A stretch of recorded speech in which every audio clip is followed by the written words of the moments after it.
Hey, Ruth Ann.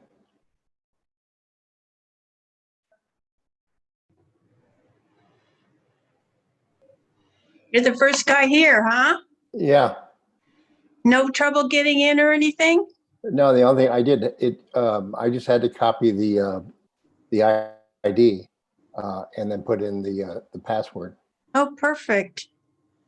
That's So, great. yeah, Here I am. Whoops. yeah. That's not where I live.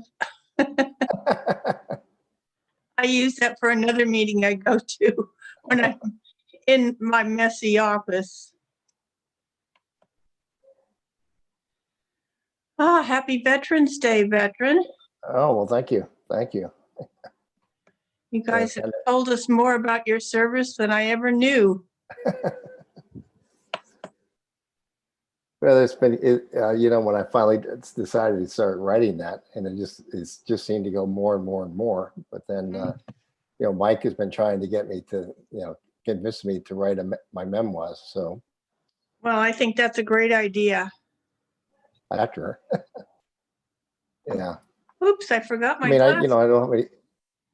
I don't have any kids, but at the same time for the family or something like that. So, Well, I think it's really important to write it down.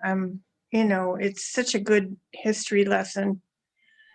And I know I don't think my dad wrote anything down. My dad was very secretive and concerned about privacy. And yeah. I think when we all realize just that we're one little tiny grain on the sand and nobody's going to be checking up on us. Well, the other thing I always thought about was, each one of us has a different story to tell, and I know when my mom and dad passed away, and we found boxes and boxes of photographs, and unfortunately, we started looking through some of those, and we didn't have any the names of the people and stuff like that. And have the context. Yeah. And they were older with, I mean, just some of these were grandparents. And, once I started getting into the ancestry.com, I thought, wow, if I had known who all those people were, one, you could post the photographs, but two, it might make it easier to find out who some of the people in the family were. And I still need to get back into that and do some more of it. So I just haven't gotten my initiative back on the ancestry, but I do have, I think, 62 names now. But the other thing I find out too is that the last time I went into it, there must have been 10 people that were contacting me, and said the DNA was the same. And so I started looking at some of those. What they are is they are the children and the grandchildren of my aunts and uncles who have been gone for a long, long time. Yeah. And of course, none of them use, I didn't recognize some of them because they're not, particularly the women are not using their maiden name. So, and most of the time the guys are not interested in doing the ancestry anyway. So. Yeah, well, there'll always be one relative that really enjoys doing that. So if you can find that person, all the links fall into place because they've already done all the research. And, I've done a lot for my family, found grandparents' grave sites simply through searching and through the records too, sometimes through the military records. Found, all the way back to the Civil War, things like that. But of course, didn't know any of those people. But. Yeah. Well, if you really get into it, you can actually go to the Mormon temple in Salt Lake City and go through their library. Yeah. And they got massive amounts of background information about families. I mean, and not just Mormon families.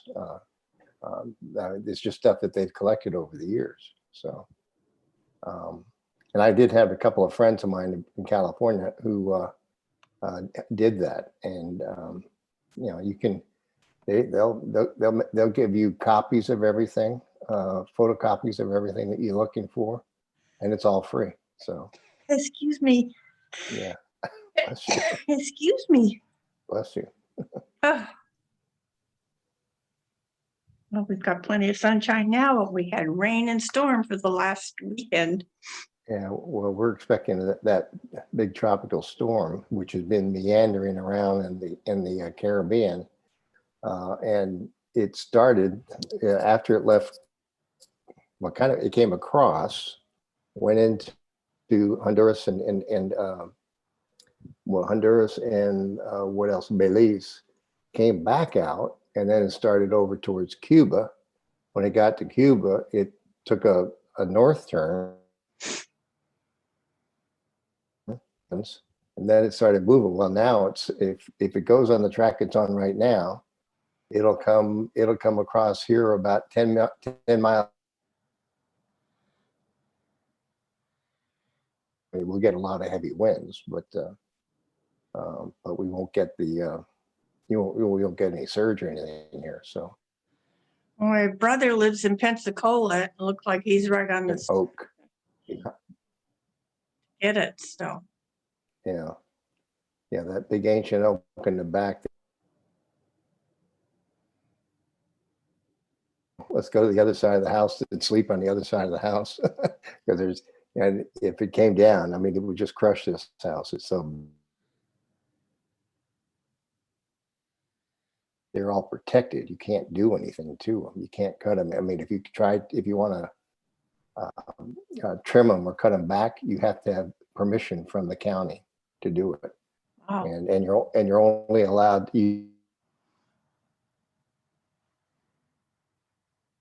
tell you what to cut and how to cut it, and I think you're only allowed to cut maybe no more than something like 15% of the tree back, and it yeah, I know when Robert first built his home over in Daytona, I got there and his house was surrounded by these ancient oaks, but they're the type that goes straight up and then all of the leaf and everything at the very top. And I said, aren't you afraid about this and the hurricane? He said, well, they've been here for 75 years. Why should I worry about it? Well, we're 3 weeks after he bought the house. I'm over here on vacation and staying with him. Here's this, I mean, he said, the storms never come in here anyway. So, and here's this storm barreling down. It's a Cat 2 coming straight at Daytona Beach. And sure enough, we got to 25 miles offshore and went the other direction. But then when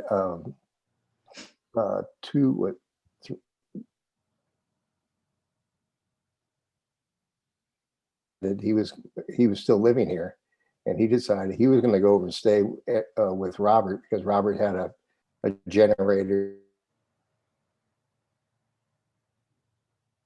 went out, at least have air conditioning. Gary doesn't like heat. So he went over there, and I'm getting these texts back and forth from Gary. He said, oh God, the first oak tree went down. Of course, he says they missed the house. And then he said, I'm leaving. I don't want to stay here. All of a sudden, 3 more oak trees came down. These are these big ancient, but I think Robert lost.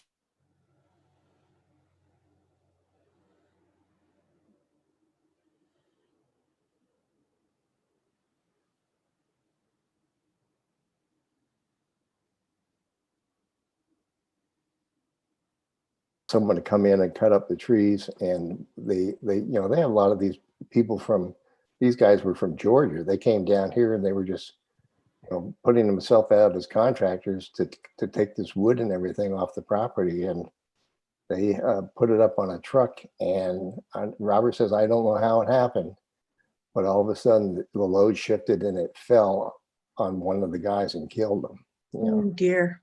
Yeah. So. Well, Jim, I've made you a co-host because Okay. I'm noticing my internet connection is reminding me that it's unstable. So Yeah. Okay. I may be dropping out and coming back. That's what's happened several times where you're talking. You go in and out. I Now, drop. when you drop out, can you hear us? Or no? I could hear you, but I could see you, but I couldn't hear for a few seconds, I could not hear what you were saying. So Okay. there was like a 3-second 3-word gap in a sentence, here and there. So, but I just Yeah, wanted, I yeah, wanted yeah, to start yeah. doing that anyway, so that, that gives you guys control over the meeting too, if I should just disappear or leave the meeting. Yeah. Now, is your internet, I mean, do you have a real high speed or no? I have a high speed, but the area that I'm in is very difficult for any kind of reception. We're on the under the flight path of John Oh, Airport. Plus we have helicopters, that seem to be circling most of the time, looking on the beaches, plus those little planes that fly back and forth on the coast with their yeah. advertising banners. So I do think that sometimes my internet will drop and then I'll hear a big plane go by, and I suspected, could they possibly, somehow deaden the reception so that they wouldn't be receiving our stuff as they flew over. Well, yeah, that, or maybe it just is going through the wind at that speed. Maybe they're disrupting the sound waves or something like that. I don't know. I don't know enough about it, but yeah, I mean, I know when I lived in San Clemente, excuse me, there were places that in the house where it was totally dead. Get to the other side of the house and it would be perfect. So, unfortunately, in my office, always had good high speed internet. So, but what I did here, we had we had one of the big ones, and we only had 25 megabits of speed, and it was, so I went to Comcast, and I got 200 megabits, and once I got that, everything was solved. I mean, and I got those things that you can plug into the wall, which put throughout the house, and so it builds up the Wi-Fi reception throughout the house. So I wonder if that would. Do you have any of those in your place? I do Yep. have one back in my little office, but even so, I'm sitting closest to the site of the modem right now, and I'm having problems with wavering internet. So How old is your router? how old is my house? No, the router, or that comes into where the cables come into the house. I think AT&T came down and replaced the whole unit. Actually, it's downstairs in the rental unit, and I'm sitting right above it, basically. So I get reception for just about everything. And I know it's at least 100 megabytes per second. So don't know why.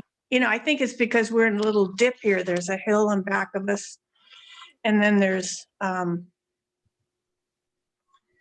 by the beach and all that kind of goofy stuff.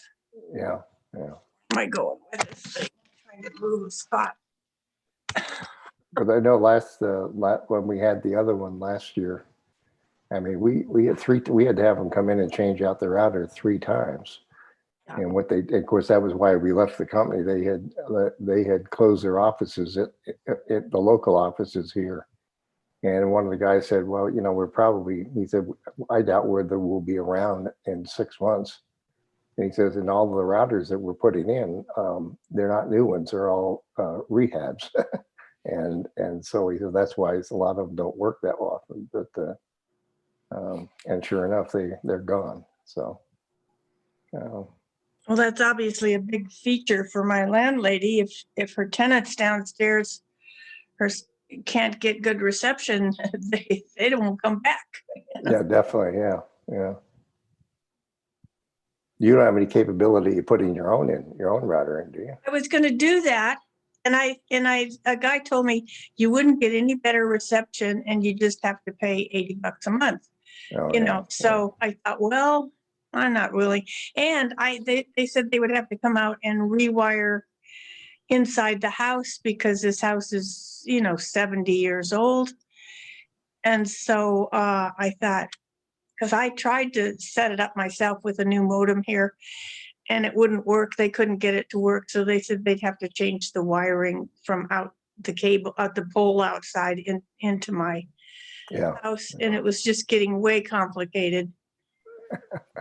I said, okay, I'm just happy to be online at all. So I'll settle for this. I wonder if I should start inviting people. Like, I think I can do that. Oops. You don't have anybody sitting in the waiting room or anything, do you?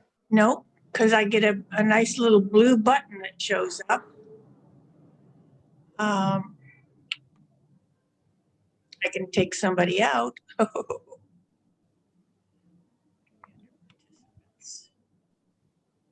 Oh, there's the invite button. I'm going to try that. I'm just going to type, because Andy was going to have,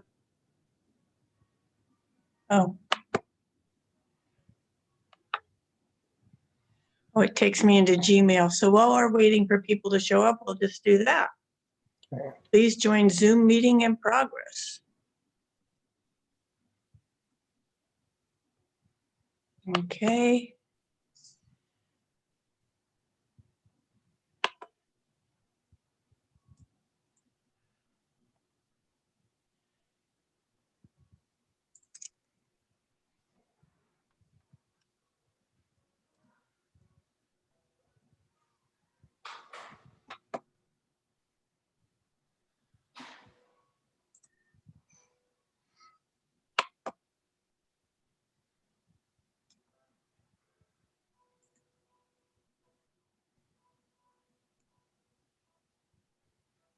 Now they're popping up. That's good.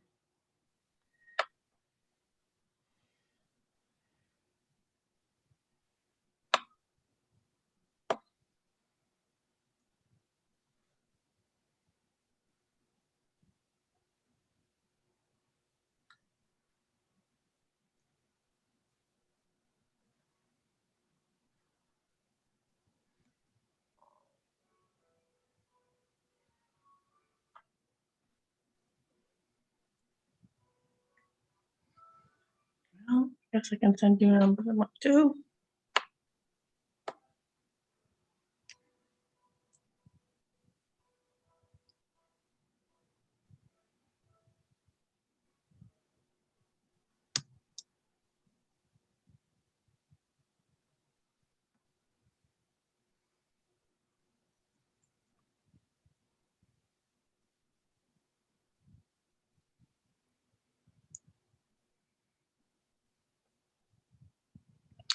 Well, I'll just send this one.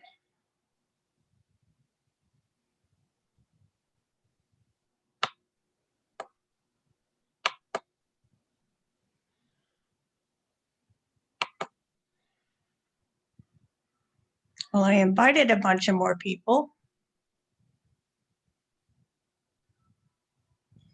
They always like to improve things to help us out, right? Yeah. I was thinking about taking one of your emails that you've got that has, for the recording and use that, maybe send it on to Ada or onto Leela and say, here, try this and see if you can get in, at least watch the recording. And if you like it, then we can get you into the live one. Leela says, and I've talked to her a couple of times, she thought, I'm just not very good at technology. And I said, well, I mean, you should be able to get into it just by. She said she didn't even do her email, that her husband did that for her. So yeah. I thought, oh my gosh. Yeah. All you have to do is one click. But I guess once you get your mindset that it's not going to work, then you're pretty sure it's not going to work. Yeah, I'm always surprised that the number of people that you'll see their email address will be for both of them. Yes. Now, how do two people use the same email address? I mean, that's. Well, you just, I think you just ask your wife to be your secretary. I mean, when I worked in the big pharmaceutical company, you know, a little bit just as email became real important as a communication tool, a lot of my bosses didn't want to do it. So I would print out their emails so they could read them. And I thought, this is ridiculous. But, you know, until they transitioned over, that's what we had to do. Yeah.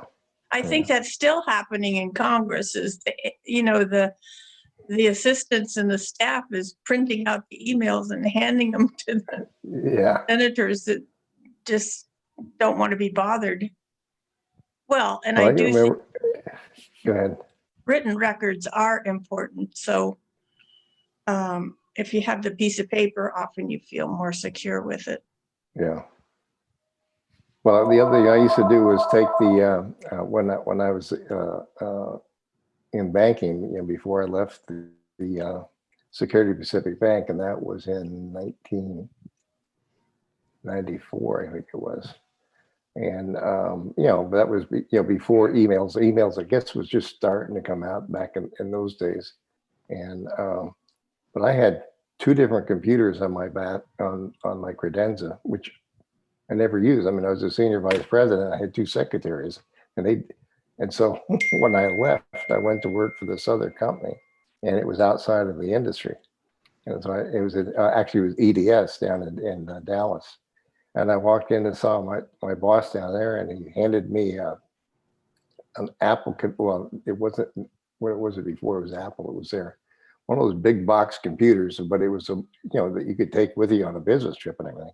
Yeah. And he says, I said, hell, I don't even know how to use the regular one versus an Apple. And he says, well, here it is, learn to use it. Well, I almost died for the first 6 months. And of course, I've always used Apples ever since then. So, Yeah. or Macs, yeah. But you know, at EDS, they had 96,000 employees, and they decided to outsource all of their computer systems to another company. And I think out of the 96,000, there were about 30,000 that used Apple computers. And when they did that, everybody was forced to use an IBM. We had 10,000 people left the company.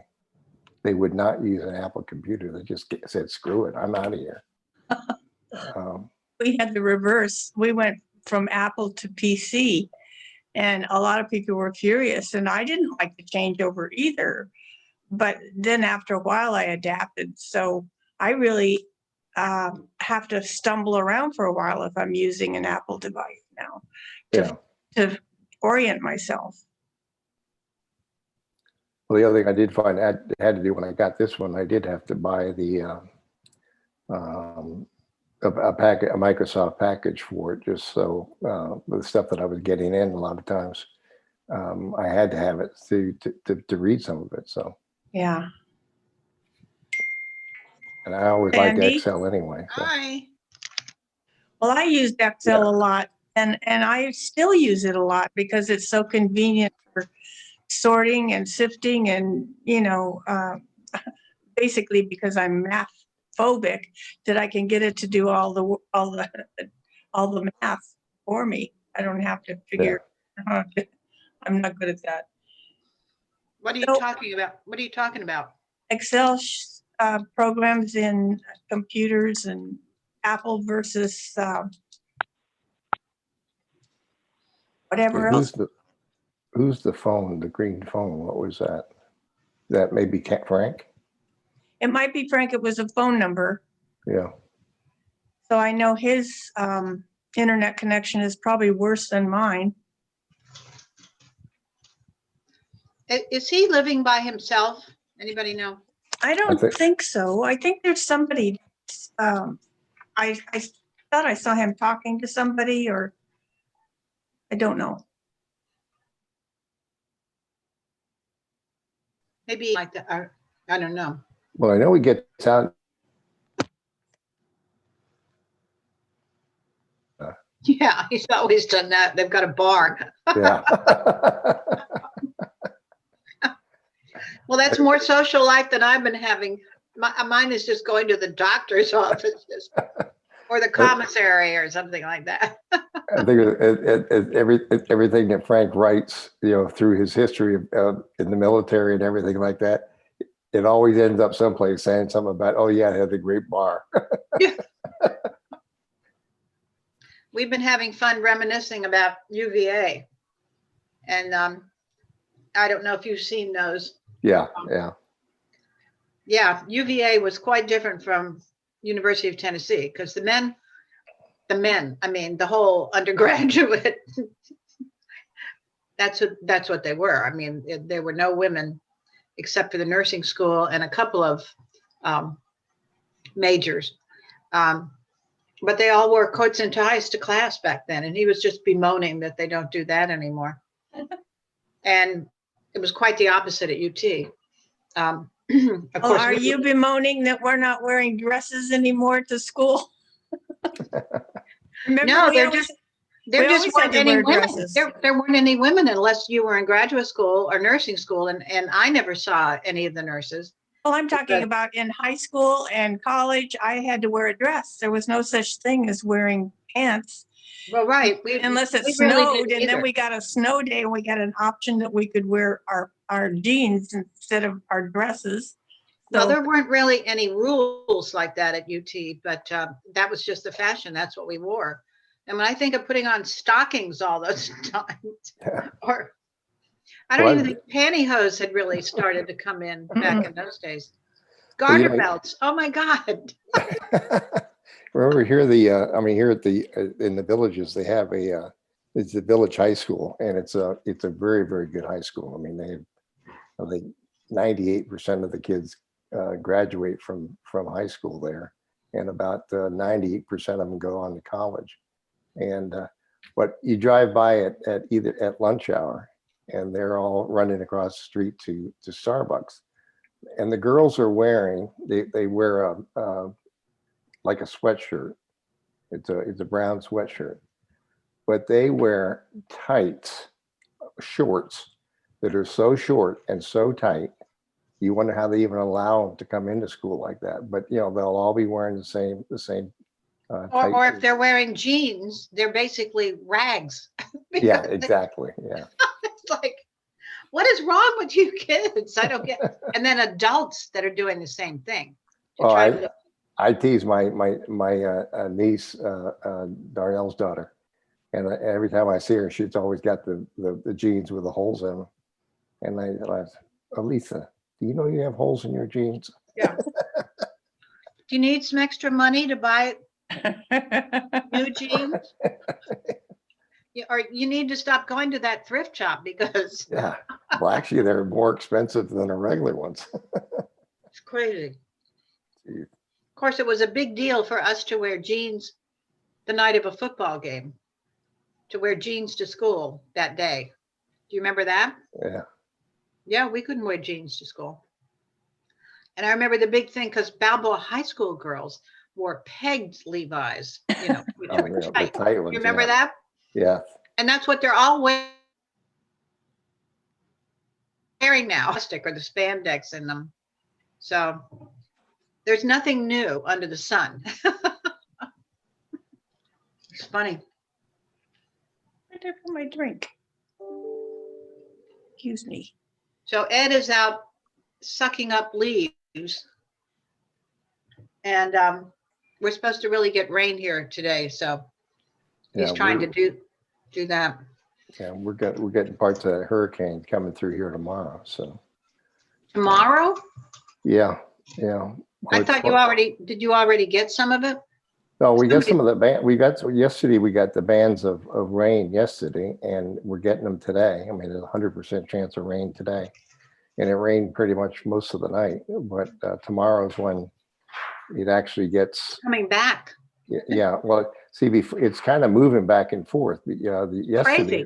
yeah, it looked like it was going towards either New Orleans or Tallahassee. Now if it comes across where I saw it this morning, it comes across about 10 miles from here. So I have never seen one behave as crazily. oh, As this it one has has. gone all over the place. And you've seen, I assume you've seen the pictures coming from Panama, up Yeah, in Chiriquí province and all there. Yeah. That's very unusual for a hurricane to hit in that area. Yeah. But they don't, I mean, they do, but it's been a long time since I've seen a direct hit, particularly that was a Cat 3. That was a pretty. Well, it was mainly going through Nicaragua and Honduras, I think. So what Panama got was like probably the outer edges of that main one. Yeah. But I don't remember anything ever hitting us in the Canal area. No. I don't know. I remember feeling earthquakes periodically. Yeah. Yeah, but nothing like that. When we were at in 2007, when we visited with a group from Balboa High School, Ed and I were driving around Gatun, and of course this was before the new set of locks was built, and nobody was living there. But we went down to the end of the street that had the new houses, like where you live, Jim. There was just one street in Gatun with that. And we got down to the end of the street, and I was out taking a picture of a house because a friend of mine had lived there. Don't know who that is. And there was somebody living in the house next door. Michael,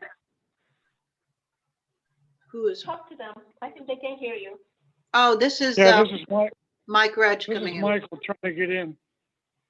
Yeah, I got you on audio, but I don't have video, so yeah. we'll continue that way. Well, anyway, I'm talking about, so anyway, they were unloading stuff in their house, and I started talking to the woman, and she didn't really speak English.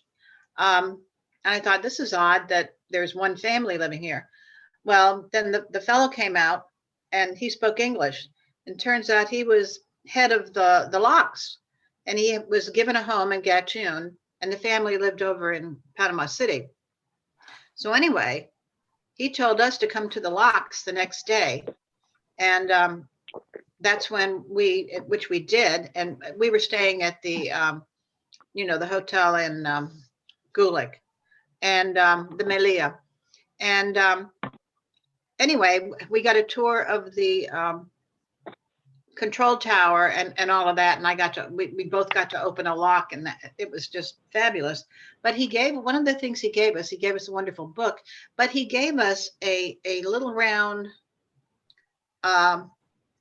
plaque, and in Spanish saying, this is a sample of the test of the concrete in Gatun locks, which they do every 10 years or something like that, to see how it's holding up. And it was like a tube, like you see in Antarctica and all, when they run a tube down into the permafrost or whatever, and then they cut off slices. Yeah. So this was a slice of the concrete, and with the plaque and enclosed in plastic.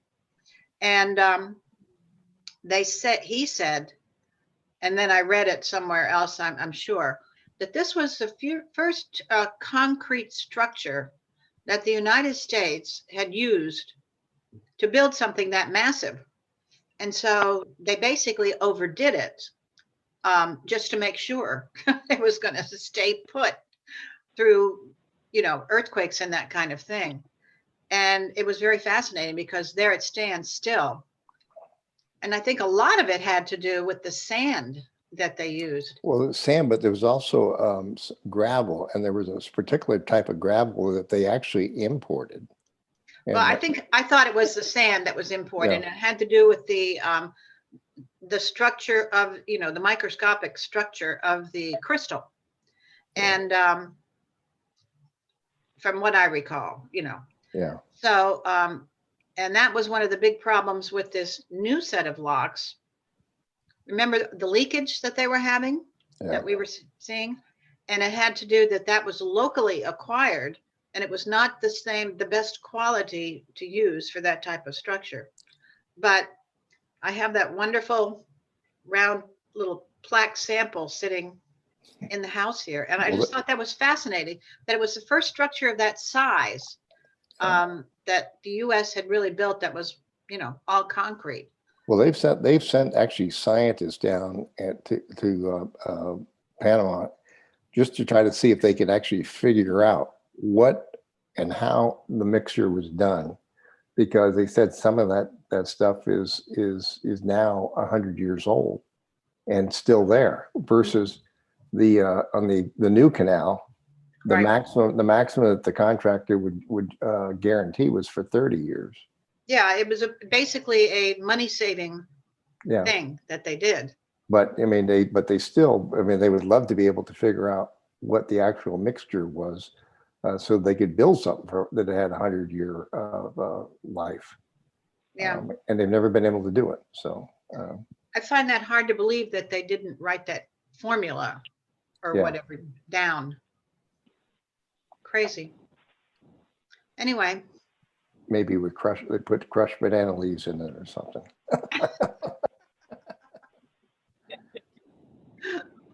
It was So, Mike, actually, Mike, we can't see your picture, I guess. Yeah, I don't know what to do about that. I got you only on audio, and the last time I had you on audio for a moment, I tried to shift to the video and I lost completely, and I had to struggle through getting you back again. So I'm not going to do anything. Sorry. well, do you see Well, the? we're getting Robin. Yeah, Hey, how y'all doing? Are you back home? I got back Sunday night. Oh, great. Yeah, I tried to join twice from Pinehurst, but I couldn't. I don't know why. But anyway, were we on Google then or something? No. No. It's always been Zoom. Yeah. Yeah. Well, I don't know. It was Well, a great. We had problems one time because they changed the entry number or whatever. Oh, okay. Right, Ruth Ann? Hello? Hello, I have a telephone. This, a telephone like it's beeping. I don't know if that's me or somebody trying to get in. Well, you might be be hearing Mike. He's on the phone. But Okay. Yeah, but I'm not doing anything. I'm just listening. Oh, Okay, Ruth well- Ann, do you know how loud that was? How loud? What was? Oh, what Frank said? Oh, okay. No, Ruth Ann was blowing her nose. Oh, okay. I'll have to turn my volume down. It was No, a I good just one. had a huge coughing fit, so. I hate that. couldn't Mike, get- Mike, do you have at the bottom of your thing? Do you have the button there for the visual? No, I don't see anything that I can use. All I have is the keypad and a way to hang up the phone call. That's all it's showing for me. So I'm just gonna stay here invisible, but on audio only. I hope you don't mind. No, Well, it's Texas. What can you say? I'm pretty ugly today anyway, so I'm saving you some trouble. I thought if you did *9, you would, I don't know, it does some function, maybe raise your hand or something. Try that. *9? Did you say Yeah. hit *9 with them? Yes. Okay, here goes. I might be goodbye.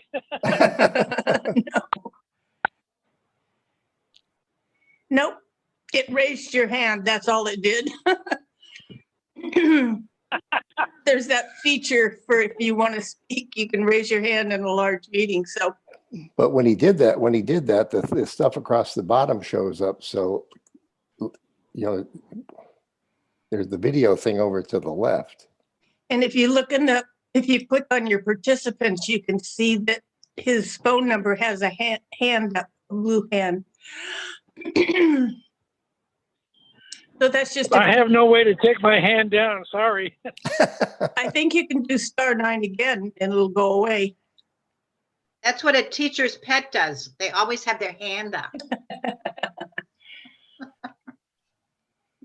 Well, I'm not well. the smartest guy in the class, so it's not me that has my hand up. It's some substitute. We remember.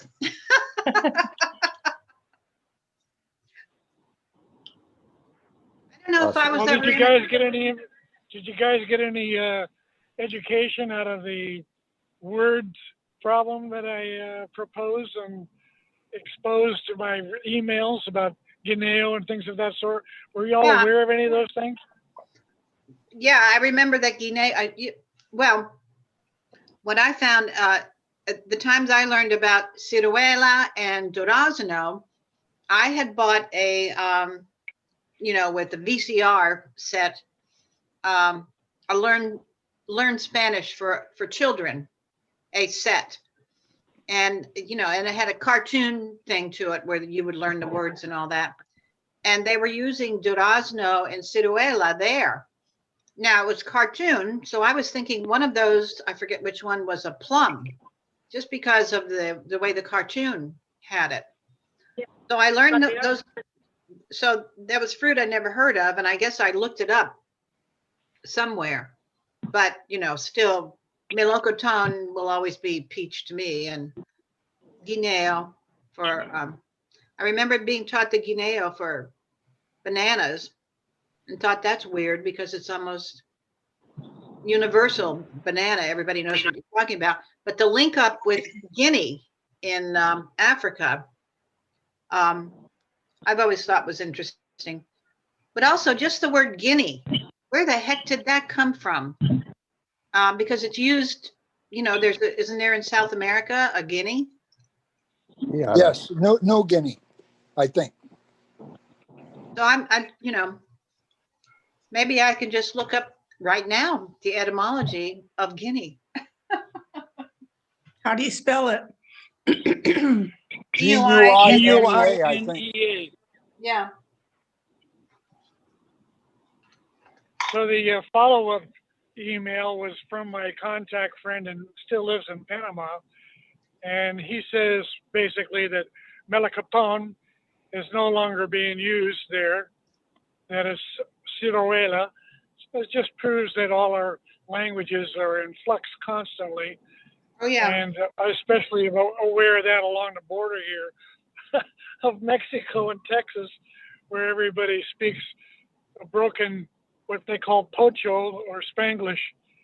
And Okay. the real skill comes when the people who can generally speak pocho can alternate each word from Spanish to English to Spanish to English and go on for a long time. Well, doesn't That's a real pocho, sign of intelligence to me, is deliberate. isn't pocho also mean a first generation born American from Mexico, whose parents are from Mexico? Isn't that another meaning for pocho? No, that's pachuco. That's used No, mainly no, in Arizona pachuco- and California. Pachuco is more of a gang guy. But I thought pocho referred to a first generation American. I read, I can't verify that. Elizabeth is nodding her head in confirmation. So, no, you're not. That's not confirmation. We're driving to Brownsville, so she's here alongside me listening to our Zoom. well, in California, pachucos are the gang guys and pochos were just the kids of immigrants. Exactly. Elizabeth says exactly. Yeah, but when it is pocho, when they talk about pochos, what Michael was saying, that is a sign of intelligence. It is a skill to talk both languages and mix them, but at the same time, it's very bad seen in Mexico if you talk like that. And that's what I tell Michael, don't talk like that. Understand the way they talk, but you need to speak good English or good Spanish, because if not, it's like a very low education. Yeah. Sin educación. Yeah, that's like when I was living in Brazil, I spoke Portuñol, which was the combination of Portuguese and Spanish. I never could. Yeah, I found I could get along really well doing that myself. So as I was gradually learning Brazilian Portuguese, the Spanish was being substituted as I got more vocabulary. It worked just fine. The people were very sympathetic, and I was very happy at that. Works in Italy too, if you speak Spanish and Italian. Right. I got We along. had some we had some friends that were on a trip in Italy, and the husband decided that he was going to communicate, and he did very well, just adding O and E on the end of the Spanish form of the word that he was trying to get across in Italian. All right, I've looked up Guinea, and it's mostly associated with the country. But it's also a former money of account of the UK equal to 12 shillings. And I've heard that. And then, yeah, it was a gold coin of Great Britain issued from 1663 to 1813.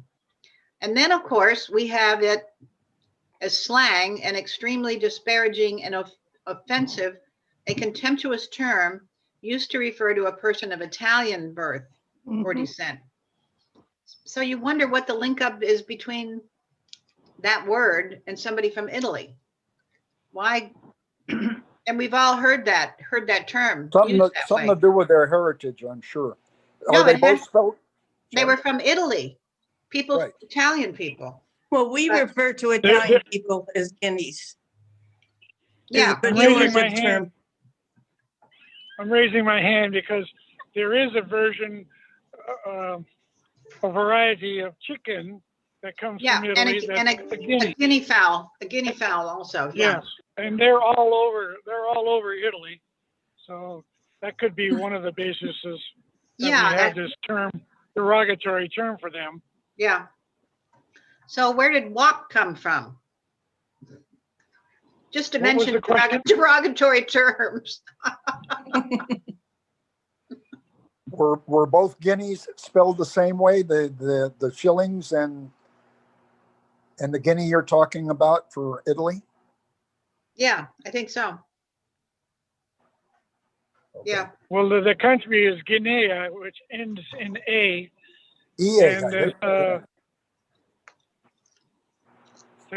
platano, which is a variety, as I pointed out in my email, that was grown for export from Panama for, I don't know if it is anymore, it might be replaced by something better. Like, they went through quite a variety of different forms of avocado that they found better and better ones for packing, picking, and export. And so I now like we alligator pears. have Remember Yeah, I've alligator never heard pears? that one anywhere. Yeah. I think the banana that is now kind of endangered is something like because of disease or something, and I think it's a problem Panama has to face. I think the kind of banana is something like a The calabash. Cavendish, the Cavendish banana is endangered. Cavendish. Yeah. Yeah, it's a variety. Hi, Naomi. Hi, Naomi. Who's Naomi? She's standing next, she's with Jim McGloin, Oh, I don't helping him see with he's connecting to audio.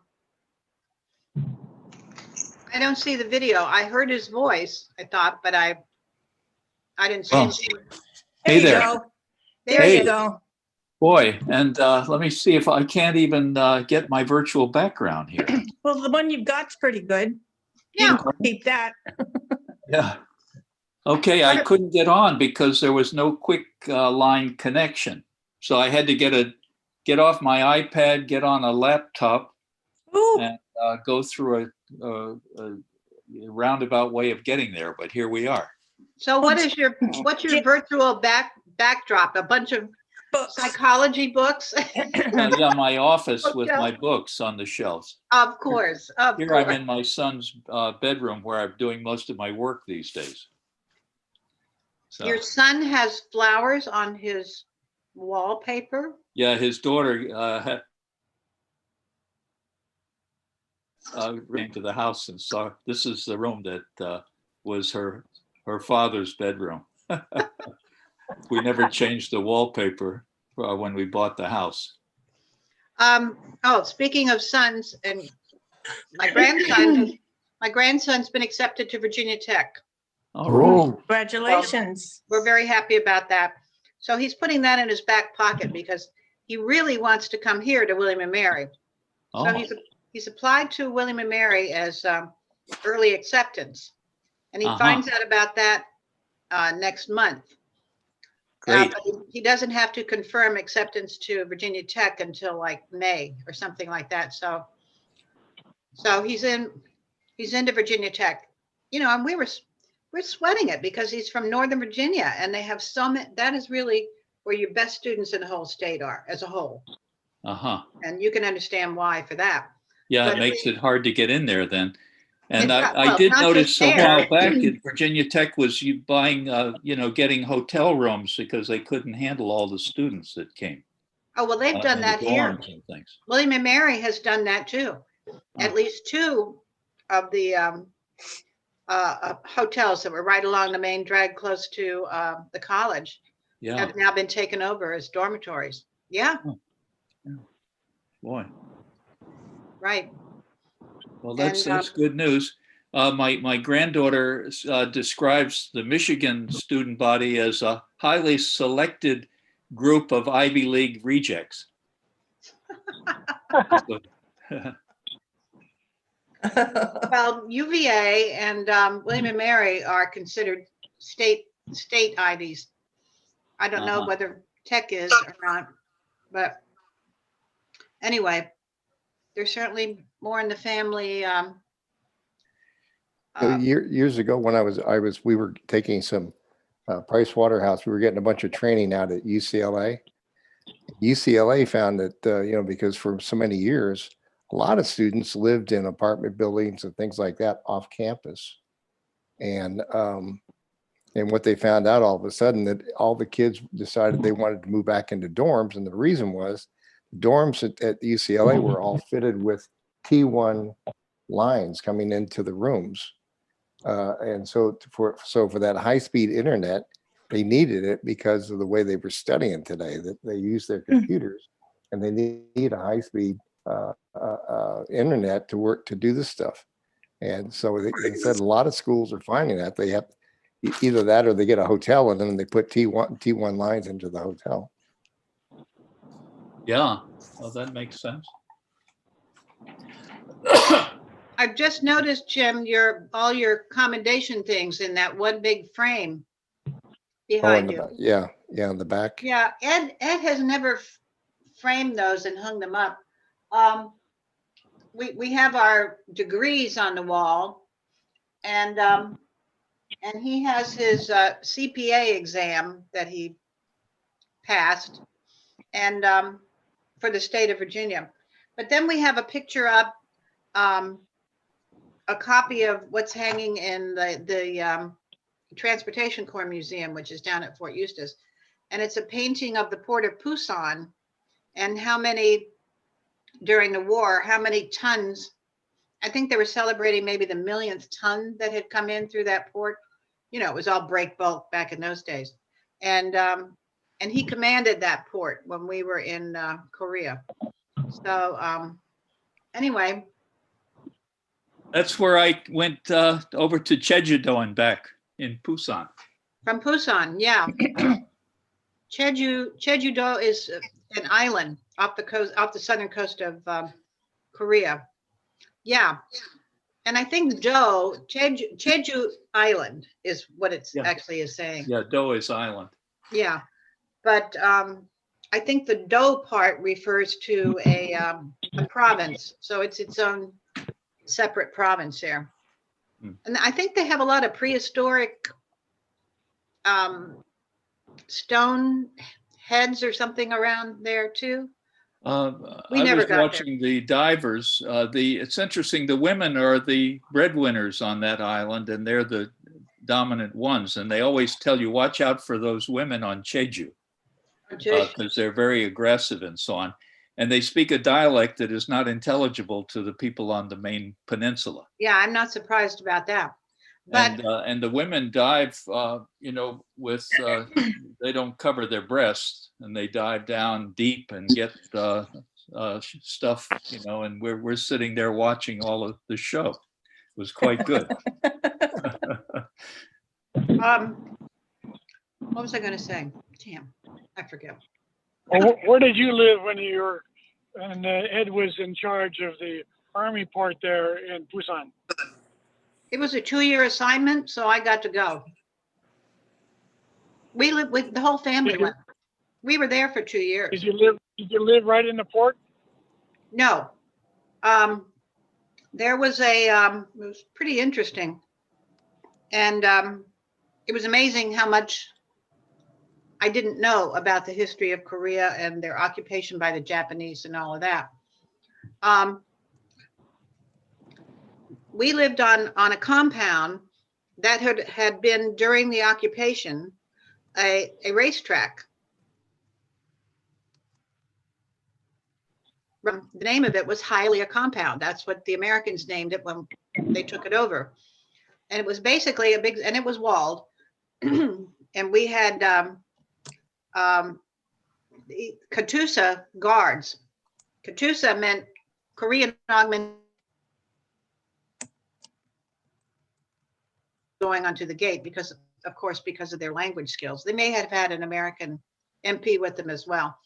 But basically it was a big circle with some extension off of that. And it had, and the officers club was the, what would you call it? Where you would go to place your bets with the restaurant and all that kind of thing. So it was pretty interesting just learning that history of it. And Ed would have a car come pick him up every day. Not at our house, that was not allowed. And he was a lieutenant colonel at the time. So this was like a battalion level command. After that, you go to a brigade level command. Anyway, he had to walk just not even a block down to the activity center or community building, and the driver would pick him up there. And they didn't want him driving because if there was ever an accident, it would be the driver's problem and not the officer's problem, I guess. So anyway, that was very interesting. And then of course there was a compound around, walls around the port also. But he had all Korean civilians working for him as the laborers down there. And it was very interesting one time when they went on strike. But they were very hardworking people. There were a lot of Korean nationals working there. So Andy, what years were you there? We were there 78 to 80. So wow, 78 to 80. Wow. And the port has now been moved somewhere else, and they don't really have it there. Because Korea has come so far just in those days. Yeah. The city of Busan had over 1 million people at that time. And by the way, the phoneme for Busan is sort of a cross between a P and a B. Right. So very often you see it spelled with a B. Yeah. Yeah, they used to just spell it with a P when we were there. Yeah. I was there 65 to 67. And I went back in 70, 3 years later, and I couldn't believe it. No, I know. And they now have a subway, which they didn't have when we were there. Yeah. And right up the coast, Bechtel people had a nuclear power plant. In fact, most of Korea's power was nuclear. And those people would come down. We had like a women's club, and they were in that, associated with that. It was like the spy who came in from the cold kind of thing. And they would come to the officers club. Different people had access, including some priests that were there sort of as missionaries. And the priests would come in from the cold, where they could get their bourbon and their whatever else. And then they would serve also as, we had a Catholic chaplain, but if he ever went away and all, they would substitute as the priest there also. We had a little Catholic chapel, and there was a larger Protestant chapel. And anyway, it was a lovely little community. We had a swimming pool. We had a theater that was the biggest Quonset hut I'd ever seen in my life. And anyway, it was good. We had a good You time you there. remind me that I was living on the Osan Air Force Base up That's in okay. Osan, Oh, and in the Bachelor Officers Quarters, BOQ, and is that on which side of the peninsula is that? that's on the west West side. side. Okay. Near, do you know where Suwon is, where the first contact happened between the Americans and the North Vietnamese? You mean That was North- just north of us. You mean the North Koreans? The North Koreans, when they came down, and then we had to send our first troops into South Korea at the beginning I of the war wasn't- in 1950. Right, right. And the first clash was just northeast of us, near Suwon, Okay. and we were, we were at the Osan Air Force Base, and that's south of Seoul. Yeah, I know that's south of Seoul. Seoul is almost at the 42nd parallel, or Yeah, 47th, whatever it is. yeah, Yeah. yeah. I don't know if you've ever noticed, or anybody else, if you look at a map of Korea, and I'm including North Korea, it looks like a giant rabbit. Yeah, that's true. Pull out a map and take a look, folks. The ears go up on the East Coast and they come down, and they've even got his little paws. Yeah, right. And there's even a little bunny tail over on the right. It's hilarious. True. But I was Well, going do to you say remember, that Andres? living in Osan at the BOQ, the American Peace Corps workers who hardly got showers, and they were, Oh my God, yeah. they would come and spend the weekend at our BOQ where they could get a hot shower and get a good meal at the officers club and so on. So I was always hosting Peace Corps volunteers. That's funny. We also had, like if they were Protestant ministers' families living in that area, and they had children, they also came to our schools. I imagine they paid some tuition to come to our schools. But one of those ministries, it was an orphanage, all girls, of course, because boys you kept in the family somehow, unless they were really mixed race. But the girls were taught a skill at this school or orphanage, and one of those skills was sewing, and they had sewing machines that did all these fancy stitches. And there was a little right next to our PX, there was a little building that was called Freddy's for some reason, and had a little frog as the emblem. And they would sell their products there to us, like placemats and tablecloths and a whole bunch of different things. And if you had a plate, a certain pattern for your china, you could take it over and they would make placemats for you that matched your china. And I still have some of those. It was really, there was a real integration of Americans over there. So anyway, Is how Mike, did we get on? is Mike honking his horn and whistling? Anyhow, I wanted to note to you guys that I put in chat the link that should be easy. Oh, great, my battery's running low, so I have to go to another room. But look in the chat, and it's got the link, and that was included in your email. If the CHS gathering is blue colored, that's a link, and it should take you right there. So, and Robin, tell me more about your trip to the United States. I think I was sneezing or coughing in the other room when that happened. Actually, I was looking for myself a while ago, and I just found it again. I could see you and Andy and Jim Will. I can't see Jim McGloin, and maybe Mike and Elizabeth, assuming they're still there. Anyway, the trip was really good. It went from here to Orlando, and then over to Claremont, about 30 miles west of Orlando, where they had this Mission Inn golf resort, and the tournament was for Timmy Corrigan mainly, even though they have an annual Kenny Morris tournament. And it went off very well. A guy named Ed Bates ran it with great assistance from Betty Ledoux. You all know Betty Ledoux, of course.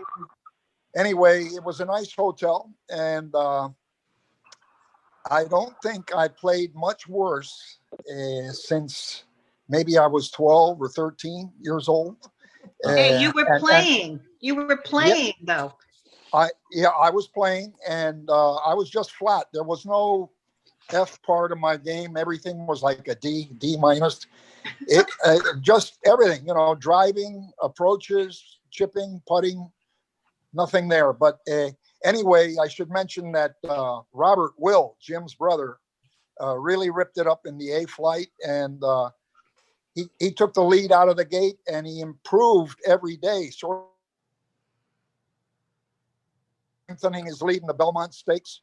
But anyway, Robert played very well, and Dave Bishop also played very well. I don't know if you all know Dave. He was Pacific Side, maybe born and raised in the States, came down here when he was maybe 14, something like that. But anyway, he married Diana Duncan. I don't know if you all know any of the Duncans. Anyway, but it was good. And then from there, I went up to Pinehurst for about 9 days, I guess. And I took a side trip to Vegas. Heard about that. Yeah. I told you all I went out there last year to see the Eagles with my Montreat friends. Right. Did I tell you? Yeah. Anyway, I invested in a ticket out there with the 49ers to win the conference and the Super Bowl. And they did win the conference and lost the Super Bowl. Anyway, I came back to Panama from that 1 week there, and I've had the ticket ever since.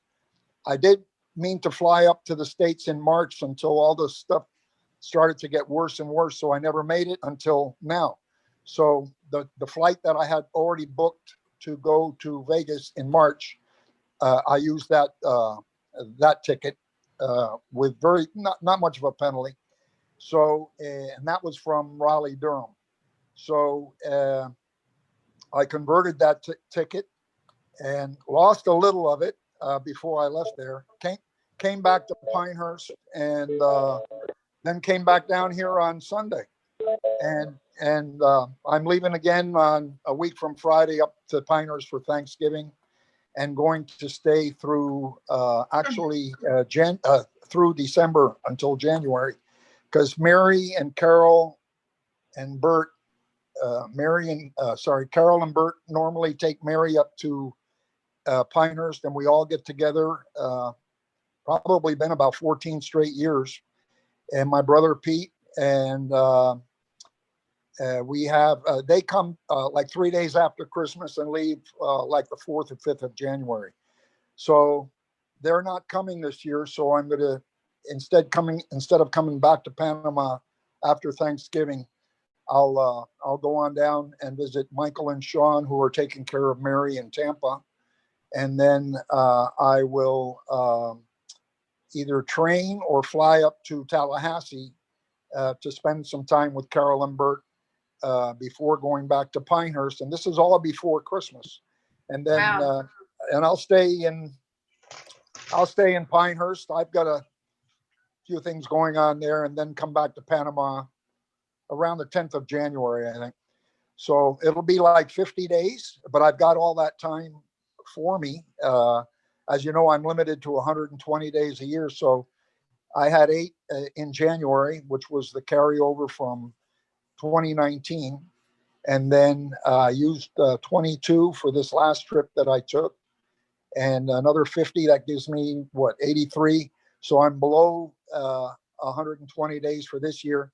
And I'll use this year for a lot because it's a 3-year rolling average that you cannot average over 120 days a year unless you want to pay taxes for that year, for the ending year. So as I may have said, I don't evade, I avoid taxes. Yeah.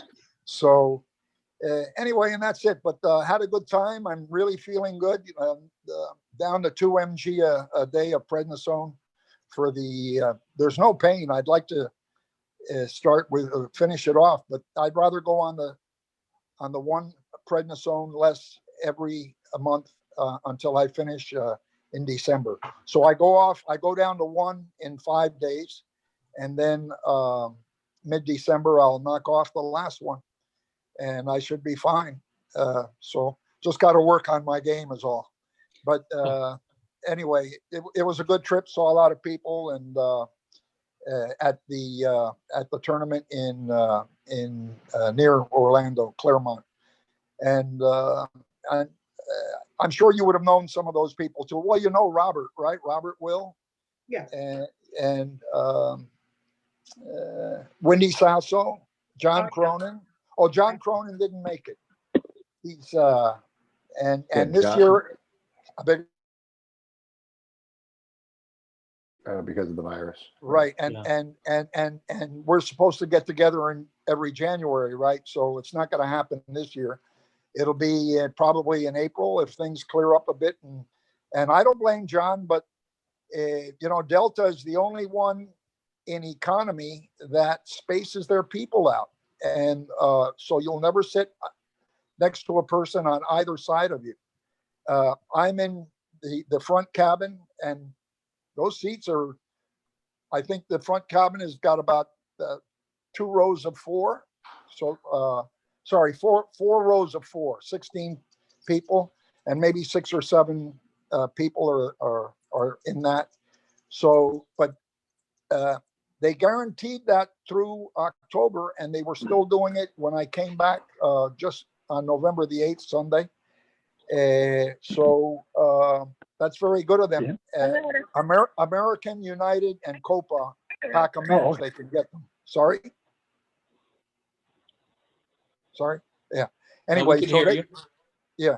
So the other airlines do not guarantee anybody a space on either side. It can happen if not a lot of people are flying, of course.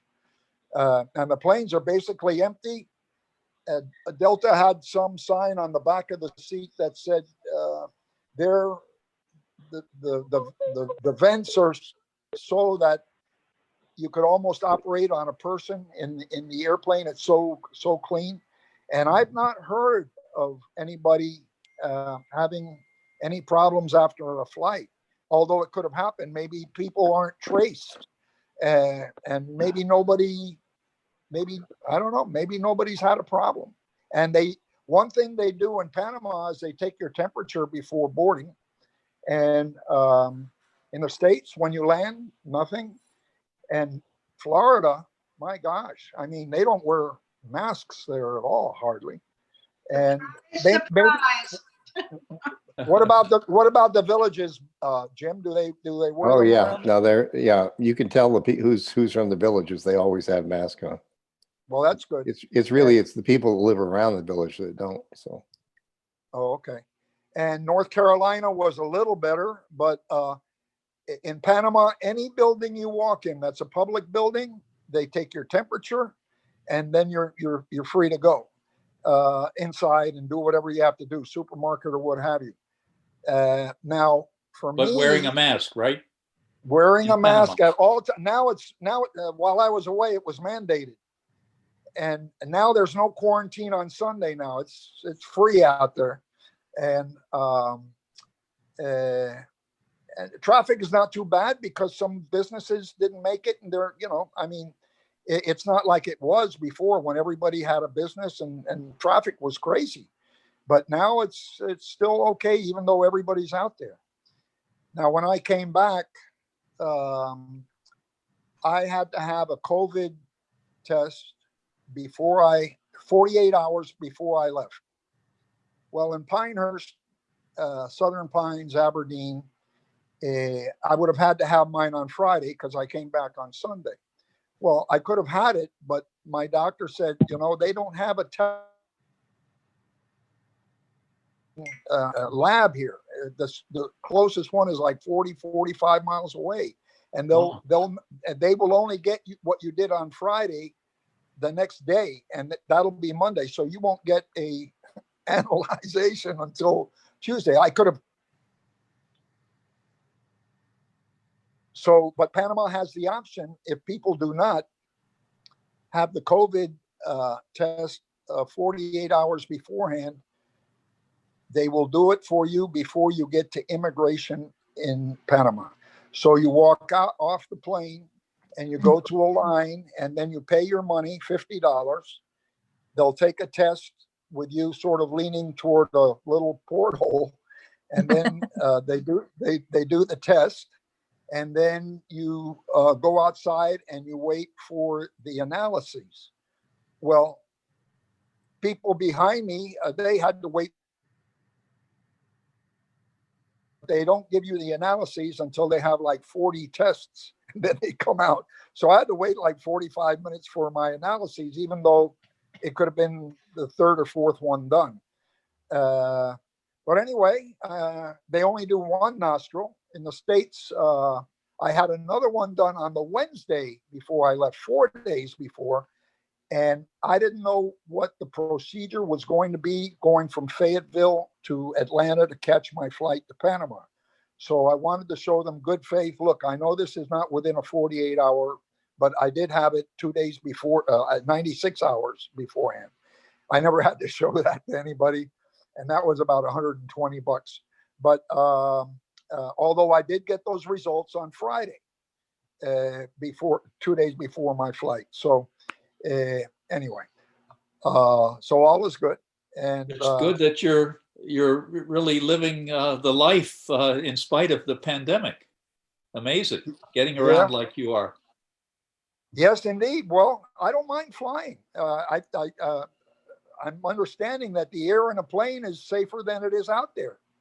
Yeah, I just read that. As long as the people aboard are okay. Now, when I had to board in Fayetteville and in Atlanta, nobody takes your temperature or anything like that to keep you from going on. You may not have COVID, but still, I mean, it's good to know that somebody sitting not far from you has been tested for a temperature. But anyway, it is what it is.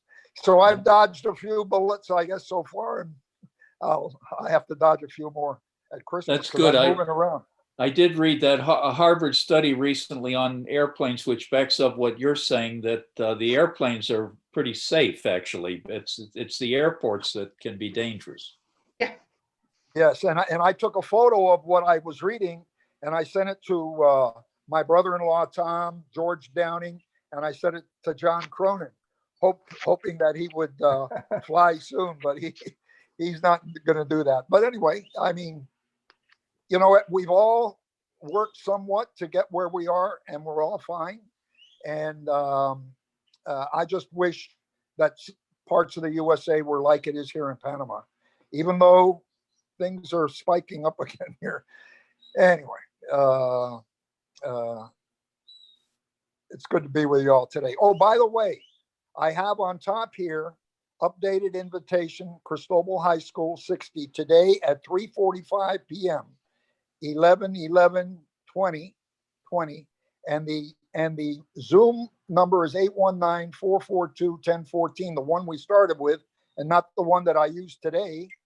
When I got your email, Ruth Ann, is when I knew that y'all were starting. I thought y'all were starting at 3:45, so that's why I was late coming in. I was out doing a few things, and anyway, so that is on my thing. So I don't know why they say today at 3:45 p.m. with the old That was the Zoom old number. Yeah. Another thing, I saw Dorothy Foles before. Remember Dorothy Foles? Yeah, Folsey was the way. Yeah. Was the Anyway, way. she's here in Panama. She lives in Albrook, and I ran into her about 6 years ago too. And anyway, she recognized me. I didn't recognize her. But anyway, I said, why don't you join in on she said, Robin, I'm beyond that and everything. You know, I'm just having a quiet life here. And anyway, she used to play pretty good golf down here in the 80s and 90s. I Didn't think, she had a brother, didn't she? As I recall. yeah, I think you're right. I Yeah. think you're right. I don't, younger, right? Or older? Eddie. I think maybe older, but I can't swear.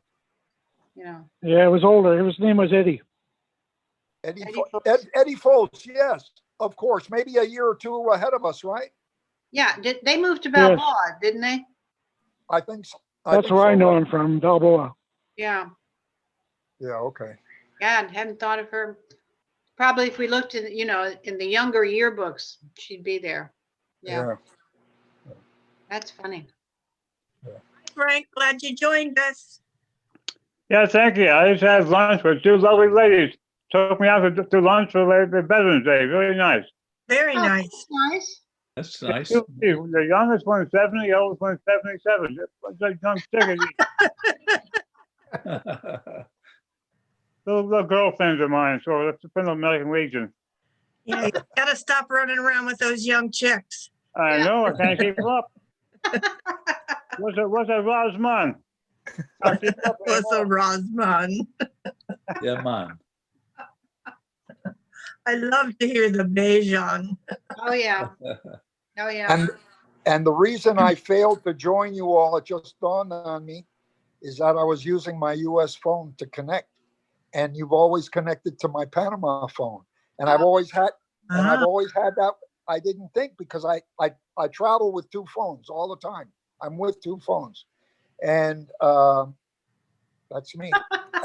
That's why I didn't join you up there in this. It just dawned on me.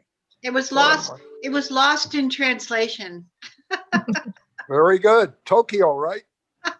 That's right. That's right. I'm curious. Your eyes look like something's going on with them, Robin. I know you had a what do you call it? Detached retina. Detached retina. Yeah, because my mom had that. So are you still suffering from that, or did you have a repair? Yeah, this is the one they operated on, and Okay. it is like this really, I think, all the time. It looks like your pupil is bigger, like you just had your eyes dilated compared to the other. No, thank you, but everything's the same. It was a 6-hour operation, and he really did a wonderful job, according to Bascom Palmer in Miami, which is one of the top-rated Great. eye institutes. And they said whoever operated on that eye did a wonderful job in saving it. But he got a lot of muscles around the eye, and it destroyed the muscles, and that's why it's sort of droopy, I guess. But my mother had it, and of course, when she was young, it must have happened like before the 20s, maybe even, because she was born in 1903, and of course they couldn't do anything about that. And the bad eye was actually larger than the good eye, and because of the muscles, your eye reacts to light, and of course that affects the the muscles around your eye. So the good eye was always seemed a little smaller than the other, because she was blind in that one, and so none of the muscles, I didn't know that it affected the muscles around the eye. So she was always very self-conscious, because that one eye was larger, seemed larger when you really looked, but she, most of her adult life, she was coping with one eye, just single eye having vision. Yeah, well, it was a 6-hour operation, and I think he had to use his fist somehow, and it's never been the same. Now, they were able. I have a contact in there too, which I can see close up everybody with this bad eye, but they also made for me in Pinehurst a contact lens that I can, with the vision I have here, and I can see perfectly with that contact. However, this has always, before I had the detached retina in the year 2000, this has always been a lazy eye also. Okay, now this contact, I can see 20/20, but everything is smaller, a little bit smaller than this eye. Interesting. So it doesn't really go together. And when I'm driving, sometimes I close this eye to see what this eye is looking to the right of the road. So this is my dominant eye. I basically play golf with this one eye, although I can see a ghost of the golf ball with this eye. So I don't use that new contact lens anymore because it's perfect, but if I had only one eye, it'd be perfect. But this is like 20/25, so it's pretty good. But anyway, it is what it is, and so I go without it. I've got glasses that will improve my reading in this eye. In fact, they're sitting behind me here, about 6 pair. But Call out. yeah. But anyway, they're those. I beg your pardon? I think I recall, Robin, that you told me, I think when we were down there one time, that you were jogging on the causeway when you noticed that, I guess you had a lot of pain, and that's when that happened?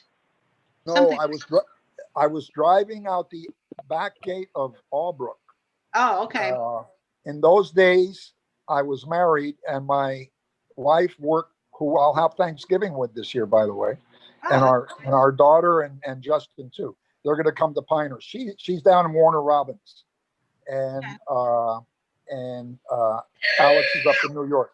Anyway, I was driving out, so I had privileges to go on the military bases because she was my wife, and that's the way it is, right? So I was driving out the back gate of Albrook, and it was like a shard of glass, only it was all black, and it was in my left eye, and it did not hurt at all. And I said, "What the hell is that?" And I could see out of my right eye, and it was like 2:33 p.m. And I said, I don't know what happened, but it's going to be too late to see a doctor, and I'll go tomorrow if it's still there. Well, I went to sleep that night, and I woke up, and that black shard was still there, covering almost all of my vision. So I called my doctor, and he said, "Well, come on in." And then he said, "Robin, you've got to do something right away on this." I said, "Really?" He said, "I've got to line somebody up for you." And he did. And he was a Cuban-American guy out of Gorgas Hospital. A lot of the medical doctors that worked for the military and the Panama Canal stayed on in Gorgas. But anyway, and he had a clinic off of 50th Street, and he specialized in detached retina only, retinas only. And he operated on me that night that the doctor saw me.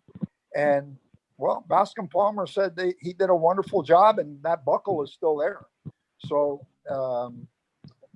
so I thank him for saving this eye, although I really don't use it that much, Yeah, it's not a sure thing when you get a detached retina in terms of the surgery. So you were very lucky. The one patient that I've seen face to face since the middle of March is a man who's essentially blind, and he had the right eye with a detached retina, and he had 6 operations on that eye, and now he can't see anything out of it. And so I see him in my waiting room diagonally across and with the door locked and to get socially distanced and so on. But I don't make any other exceptions for people. Wow. But it's not a sure thing. If you get a detached retina, it's a good thing you find a good surgeon that can do the job yours did for you. Yes, he did. Because if I didn't have this good eye, I mean, I could use this because it wouldn't clash with what I see here and here. Yeah. I would only see smaller but perfectly, with the contact on top, So if you ever have a symptom like that, go right away. Get thee to. Yeah, exactly. Get the best surgeon you can find. Right. Like if you feel like you all of a sudden have a terrible, terrible headache, don't put it off. Get yourself to an emergency room. Yeah. One of my friends who's 94 now in Ann Arbor and is a retired professor from Michigan, he let a resident do his eye, and he's never been able to see out of it ever since. Yeah. Oh, big mistake. Yeah. Wow. Yeah. Too bad. Mike, are you trying to speak with us? Because I see you. No, keep- I'm just listening. Robin's Oh. doing a fine job of carrying on the conversation for us. And I talk too wanted to much. ask Andrea, though, that before in 1980, I was in Busan, Ah, and if she might recall that I wrote her about that I went to the gate and asked for Colonel Ed, and they said, "Oh, too bad, they had just left. It was probably between 2 and 3 weeks prior." we left in January. We were there Of January 80. January 78 to January 80. Yeah. Well, it must have been the fall of 79 then. I was over there on a freighter. We had delivered a cargo of grain to Incheon, and then we went down to Busan, as it was still called then, and picked up a cargo to take back to Seattle. That was Do you- in the But fall. the problem with Korea, in my estimation, was the sidewalks that they were made out of like cement railroad ties, and underneath them was the open sewer that smelled so bad. We could smell the country 50 miles offshore, depending on the wind. Well, So hopefully they've improved or modernized that. Yeah, that was my first memory coming into Kimpo Air Base near Seoul and going down to Pyeongtaek on a country road and using all the human waste to put out in the fields. Had quite a stench. Exactly. Yeah. And if we bought goods, edible goods in the marketplace, like cabbage or anything like that, we had to soak it in with a mixture of Clorox and water. Soak it good before you ever ate it. And they also warned us never, of course, raw seafood was a big thing over there, or just plain seafood all the time. But they told us never eat the oysters, because of all the runoff into the waters there. And not long after we left, a bunch of people had just let their guard down and had oysters and raw, and they came down with hepatitis. I mean, just plain stupid. But I think a lot of that, I don't remember open sewers on any of the streets, main streets. Of course, we mainly went on to those really hot days, the heat would come up and hit you in the face with that smell, and you had to find a store to get inside to get some relief. a lot of places. They had what they called honey pots, and that was when the men with I forget what they used, closed containers or something, but people would bring their night soil out, because a lot of people were still using, chamber pots and that kind of thing, especially in the rural areas. And, and the people would come along and collect the waste. And I'm sure that, and I remember there was a definite odor too, but I also attributed it to kimchi. Kimchi and garlic. Yeah, the kimchi. You could always tell a Korean from any other Asian by the smell of garlic on their breath, because the kimchi had the garlic, and you haven't eaten a meal if you don't have kimchi with it. Yeah. Jim, Thai diet has a lot of garlic. Thailand. Is that right? Garlic and Well, I had an afternoon available to me to do some shopping around, and I guess it might have been called the tourist area in Busan. And I marveled at the furniture they were making with all that mother of pearl inlay. It was just exquisite stuff. Yeah. I bought a four drawer jewelry box to bring home to my wife from there, and she just cherished that for the longest time. It was just exquisite. Yeah, we have several things like that, but I think the reason I forget why we got onto Korea, but you're talking about the quote strong women from Jeju-do. I think a number of it seems that in Korean families, it was the wife who controlled the money. This is something I was told, and a lot of GIs who married Korean wives turned out to be rather dismayed when they would come home and the wife would say, okay, give me the check or give me the cash. Yeah. because that was their tradition. And Yeah. I think a number of servicemen, that was a bit of a shocker to them. Right. Yeah.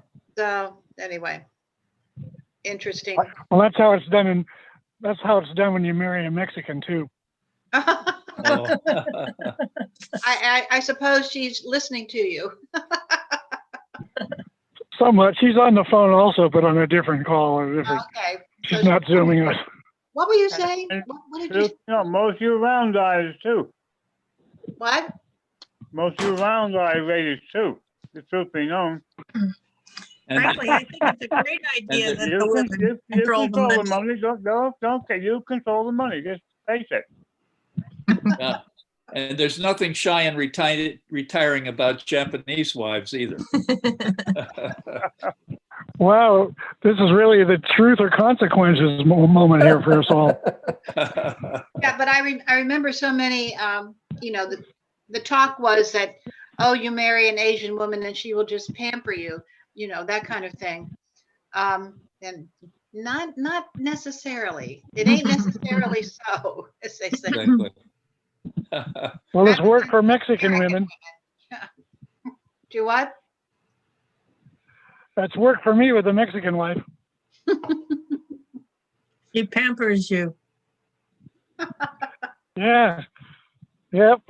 And she discovered that I didn't have all the hygiene that the Mexican people have right away. So that was being taken care of. And the next thing you know, they were giving me a fashion emergency. It's really changed my life there in 1997. Fashion emergency. I was out in Korea after you all in the 80s and 90s and the early 2000s. The Hotel Lotte. Do you remember that? Do you remember that name? Lotte?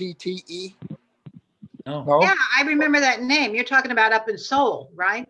Yes, Or I in think- Seoul. Sorry, I didn't go anywhere but Seoul, and just visiting. That Just was a visiting. chain. I beg your pardon. I think that might have been a chain of hotels, perhaps.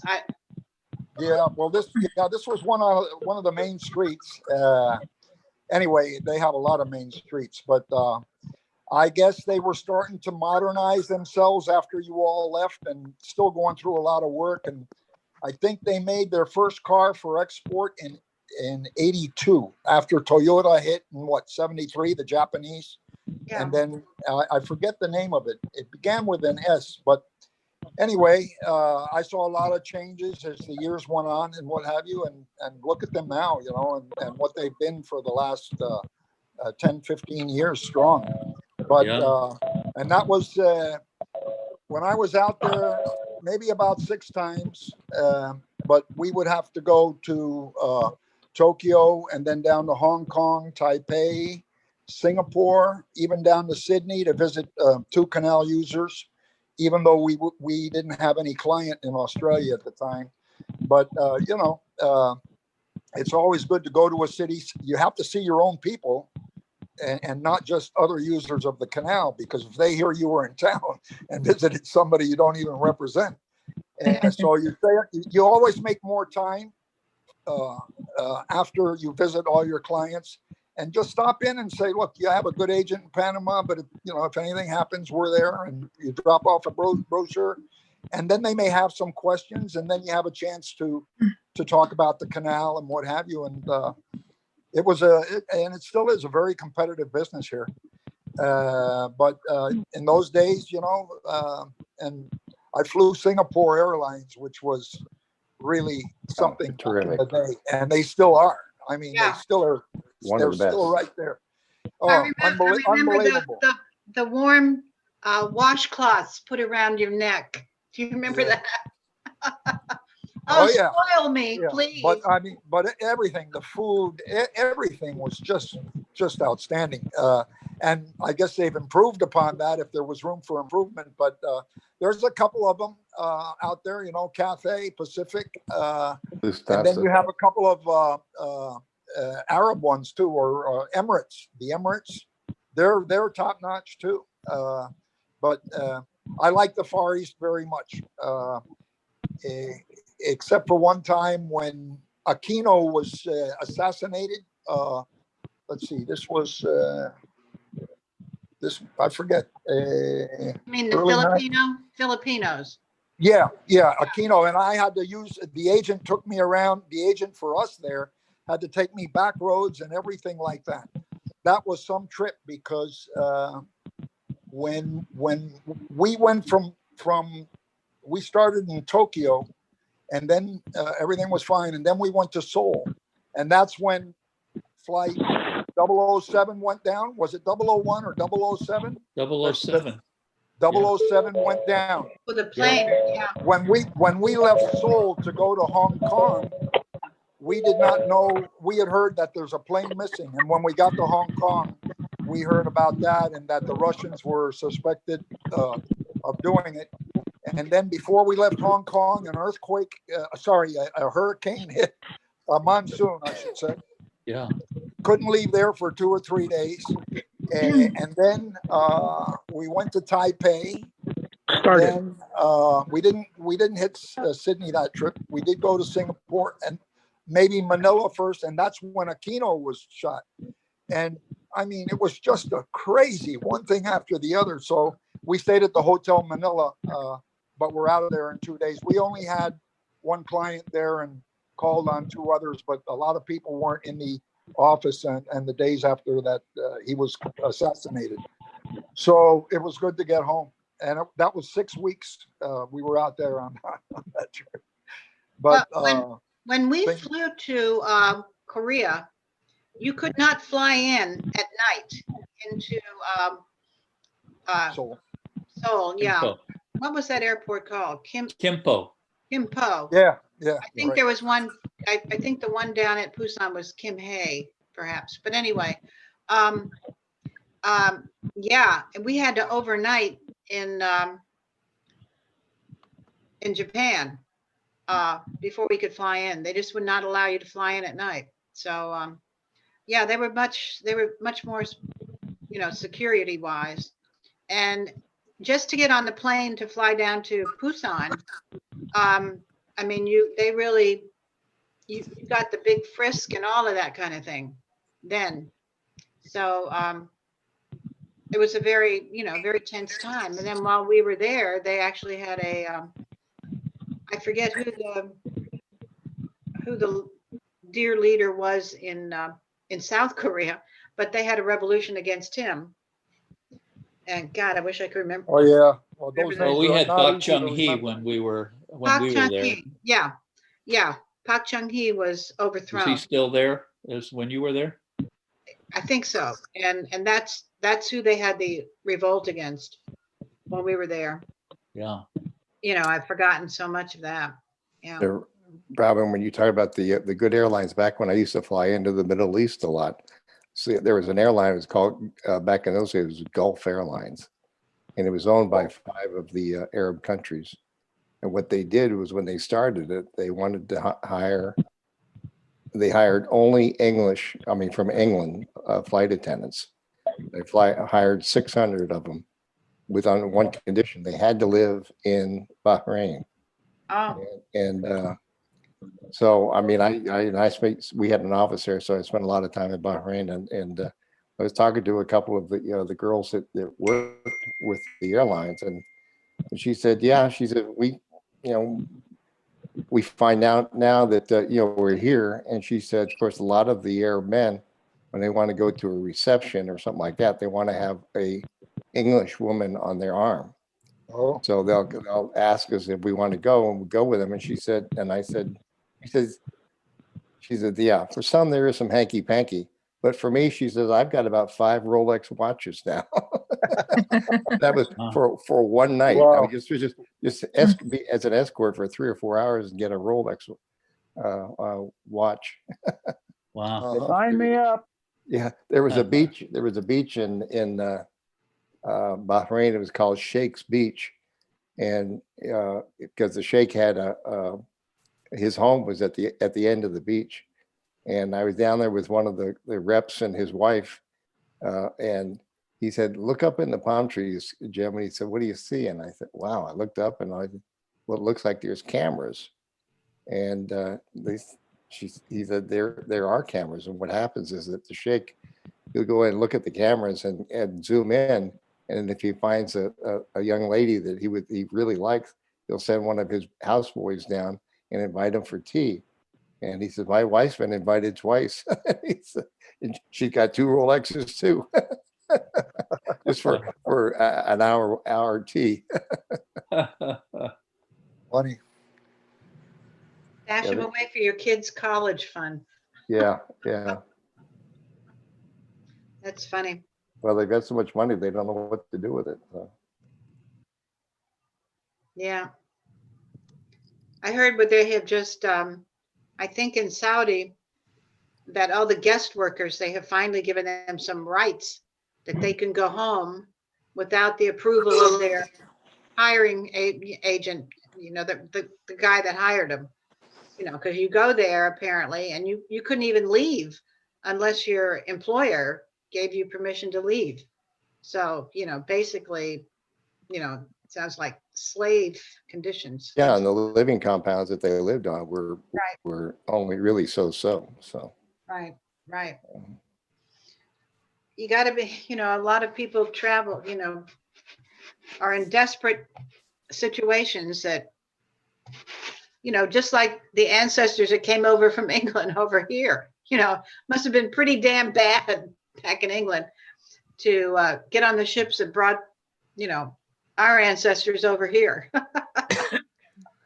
Was when I was driving one day in Abu Dhabi, and there was I kept on seeing these fields of what looked like brand new Mercedes Benz, and so I asked the cab driver. I said, "Is there a Mercedes dealership around here?" And he says, "Oh no, those are all just junk Mercedes." And I said, "What do you mean junk? They look brand new." He says, "Yeah, because he says they buy them, but we don't have anybody that can fix them here. So they just junk them and buy another one." Yeah. Wow. How clever of Mercedes. I just probably figured make a good business of going down there and putting them on a ship and taking them someplace and reselling them. Yeah, well, that was the thing in Korea. I remember you were limited about cars you could bring out. I think if you brought one in, you had to take it out because people would come in and sell their cars to Koreans because the industry was not that big then. All they were driving, or what we mostly saw being driven in Busan, were you call them Hyundais here, but they were Hyundais, Hyundai ponies. Ponies were the little ones that they could afford. So those were the cars that we saw on the streets over there. And of course, we've anglicized the word here to Hyundais. When I was in Bogota, Colombia from 64 to 65, when you bought a car down there, you had to pay something like 3 times the cost of the car as a tax. Duty, yeah. So most Yeah. people were driving old cars, but there were a lot of Mercedes that apparently were traded for coffee in Colombia. So there were lots of good new Mercedes, but all the other cars were, I was there in 64 to 65, and a lot of the cars were from the 50s that people were driving around. And I think Yeah, it was equal. When I was bring one. I went up to Cali in 1962 and spent 2 days in Cali. Many of the cars were from the 1930s. These big old Packards with the solid wheels that instead of the spoke wheels, they went to solid wheels. Huh. And I wondered where all those cars would have gone because collectors just love to find relics of those to redo. They were outnumbered all the modern cars on the streets of Cali, including being used as taxis and cut down for delivery vehicles. It was quite a spectacle. Yeah, when I lived in Brazil, the rep there, he was married to a woman who was she was from her family was from the UK, but her grandfather lived there, and he had a couple of machine shops, and now we're talking about 73 to 78, And he was under he got a retainer from the American Antique Association, $100,000 a year. That was just his retainer. And then they would send him a letter or something like that, give him the parts that they were looking for old antique cars. And he'd go out just to junkyards and get the parts, send them to the States. And of course, they had to pay for those. So he got, I mean, he made an enormous amount of money doing this. And then if there was a piece of equipment that they didn't have, he had his machine shop that could make a lot of it for the engines and stuff like that. And, you know, he made a bundle doing that. But, you know, there were just fields and fields of antique cars out there and junk. So, Reminds me of Cuba with all the old American cars yeah. driving around. Only they were being used. Chevrolets. Yeah. But I thought it was interesting, Mike, when you said that the Chiva was being driven on a Chevy chassis. What was the Yeah, I other didn't one that know had the that either. ram's head on the front?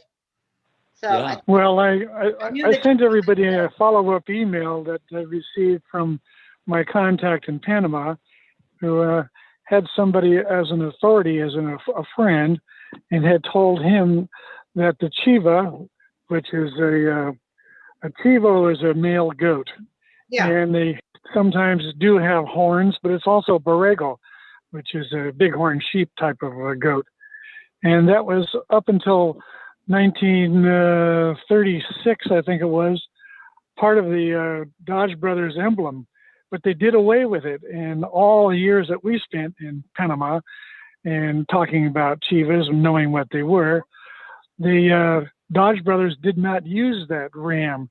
So the Chiva explanation, aside from it being a symbol that was the Dodge, was the other story was the one that I presented, that they were built on Chevys. And all the Chivas that I saw were all built on Chevys. So I even rode on a bunch of them because we used to ride a couple of blocks to the next maid's house when they came by in the evening to pick up the maids to take them into Colon. I lived up on Snob Hill in Margarita. Yeah, I rode on the Chivas any chance I could get, and I just loved listening to all the political discussions in Bayesian. It was wonderful. I remember, and it was a dime to go from Gatun down to Margarita or Colon. But I remember when they were wooden buses, and and you sat on benches that went around the side.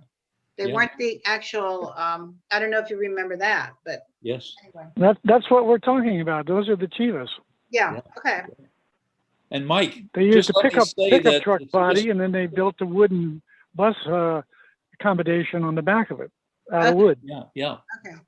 And Mike, let me say how much fun it is to read your expositions because you can really see the engineer's mind in your descriptions and things. Really delightful. Okay. All I Well, have. good. on I'm trying to encourage more people to write. I'm not a very good speaker over the telephone, and I enjoy writing, so that's why I produce what I do. And Jim Will is very good at that too. He's picking it up strongly and hopefully forming a memoir for his family. Good, I hope so. I'm working on the outline first. All I'm seeing on my screen right now is an admonishment from Zoom telling me that Zoom 5.0 is here and to update. So I can't even see anybody. Oh. I can hear you, but Huh. Wow. anybody else having that? And we can see you very well. Well, yeah, we can see you quite well. And I think it's just, you know, I updated mine to 5.0 like a day or two ago because I got the notice too. So just when we're done, you can update. Okay. We're not going to be with any family for Thanksgiving, so I want to set up a Zoom meeting with them. So I don't know. I just, you know, I get tired of just sitting in front of the screen Yeah. doing this stuff. So maybe I'll get one of my sons to set it up. But we're not going to see them for Thanksgiving, and we will be with some friends here in Kingsmill, and everybody, our age who are very careful, and we'll be social distancing and all that jazz, for sure. But I hate not being with family. Yeah. We've gone to Phoenix for 20 years now at Christmas. So this is the first year we won't be going. And we haven't even had a Christmas tree up here in Wisconsin, just because we have one down in Phoenix with our family. We all get together in Phoenix. Yeah. So it'll be a bleak holidays. Well, I don't know what we're going to do with Christmas. Last year, we went on the Mississippi River cruise because the year before that, we had taken them all to Panama. And we figured, well, last Christmas, they would be with the other side of their families, That didn't necessarily happen, But so I guess this Christmas, we were kind of counting it on being our Christmas. So I don't know what's going to happen. At least we do have, 3 choices of where to stay if we go to Northern Virginia. However, 2 of those, we would have to climb basement stairs. So anyway, I don't know what's going to happen at Christmas, but. Andy, the Mississippi tour that you went on, was that one of those riverboat type things, or the? Yeah, it didn't have a side paddle thing. Yeah. And it left from New Orleans and went up to Vicksburg. Baton Rouge. No. Oh, well, that far. yeah, we went to Baton Rouge, but that's a lot closer. Wait a minute, I don't know which is closer. I've forgotten. I think Vicksburg was the farthest north we went, and I think that's north of Baton Rouge. Oh yeah, it's up in Mississippi. That's a real cool town to visit. Yeah. I can't think of a more boring trip actually on the Mississippi. Yeah. It is I wanted to ask you about that. Unlike Germany, when you're on the Rhine and you've got those wonderful villages all along the Rhine and city, and and you're looking at the Lorelei Rock and all the terraces with the wine growing, and the Deutsche. Oh yeah, I would go back and make that cruise from Koblenz to Rudisheim many more times. It was so enjoyable, that 8-hour ride up river. Rudisheim, and we really just lived a little south of that, just south of Mainz, really. And anyway, and we've driven up that way a number of times.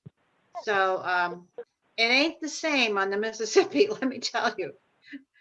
A lot of what you see, heavy industry, chemical plants, and I want to say distilleries.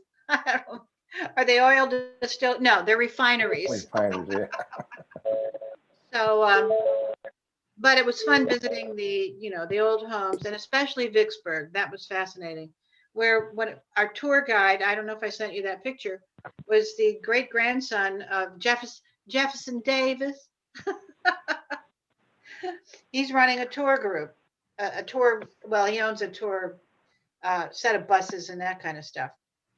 And if any of you get to Vicksburg, do not miss driving the tour through the national battlefield there of Vicksburg. We did that. That was included. Absolutely. It was fascinating. And then just reading the history. All my youth, I had thought that my great-grandfather had died in the siege of Vicksburg. And then I found out later that he made it all the way through the war and was promoted to platoon sergeant 2 months before the end of the war. And he was in Washington for the parade at the end of the war. He's from Pennsylvania. I was assuming that he was with the Union Army. Yeah. Yes. He was with a 148th Pennsylvania 1st Volunteers Regiment. Interesting. Do you all ever watch on PBS where the guy does the family history of celebrities and all of that? I forget what it's called. Yeah, that's that genealogy show. Right. With Lewis, fellow. Yes, and Professor Lewis. Yeah, right. Yeah. And last Sponsored by night, Ancestry. Yeah, Yeah, ancestry, right? and all three of the people that he did, God, one of them is a redhead. I hate it when I can't think of names. Bill Mader was one of them, the guy from Saturday Night Live, and one is the black artist who did the portrait of Obama with the big floral and ivy backdrop. I mean, he does that with a lot of unusual background things, and he did Obama's portrait that's in the National Gallery of Art, and who was the other? Juliette Moore, I think she's a redhead, and all three of them had. One of them went all the way back to I think it was Bill Mader's family, all the way back to the Revolutionary War, and anyway, all of them had ancestors who'd fought in the Civil War, including the black guy. I think one of them was in a Pennsylvania regiment, volunteer. So, but it was interesting. One of his ancestors was in World War II as part of the colored troops, as they called them. And the duty they got stuck with, better than being at the front and being shot at and killed, but the duty that they performed was the transfer of bodies from where they had fallen into military cemeteries, or where they had been buried originally, into the military cemeteries. So terrible duty, but at least they survived. You know, speaking of Veterans Day, which is today, happy Veterans Day to all you veterans and all for your service, whatever it was, large or small. And we're almost to the time of the end of our meeting. We've only got about, it's 11:52 by my clock, so we're right up there. So I guess it's time to say our goodbyes till next week. I hope you have an easier time logging on. Okay, well, thank you very much. Great to see you All all. right. Good Wonderful to everybody. see you. Starting to rain here. It's a little bit gloomy. Bye-bye. Bye-bye, Okay, y'all. Bye. Have a Good good night. week. Okay. Bye-bye. Safe Bye-bye. drive,